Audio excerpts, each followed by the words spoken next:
If I were to found a cult, I would call it the Church of People. My cult would have nothing to do with heaven, a God-given moral code, or any eternal delayed gratification. My cult would be about people. All members of the Church of People would ask themselves before every action they take, is what I am doing going to hurt someone else, or is it going to make someone else's day better?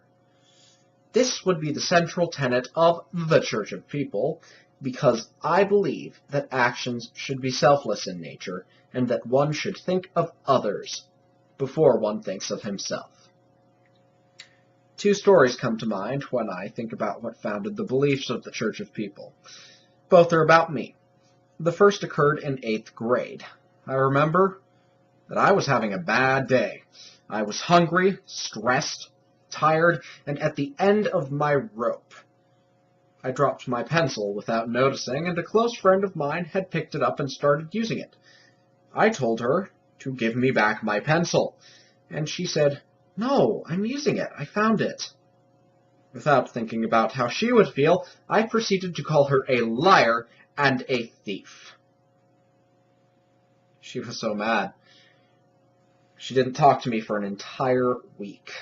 I felt the worst I had felt in a long time, like I was suffocating, but couldn't die. Later, I gave her a formal, sincere apology. We talked, and eventually, she forgave me. Apologizing and asking forgiveness made me feel glorious. Showing a person that I felt remorse, and being forgiven lifted a horrible weight off my chest.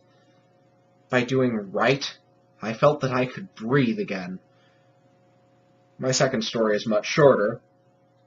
Backstage, before the curtain was about to come up for a play, one of the actresses came up to me and gave me a giant hug and said to me, "I know people can come down really hard on you sometimes, and I always feel so bad.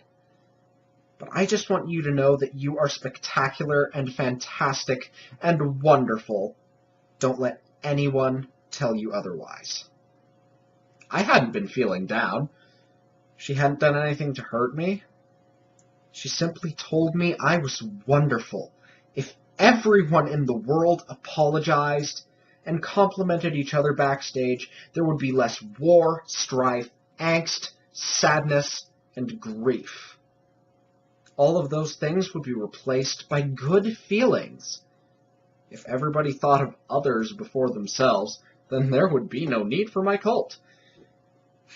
I'm no saint myself, and I know that I do not always follow this belief to the letter. But even though I'm not perfect, I will strive to be better to others than they expect me to be, because I believe in treating others with kindness and making people feel empowered, respected, and loved.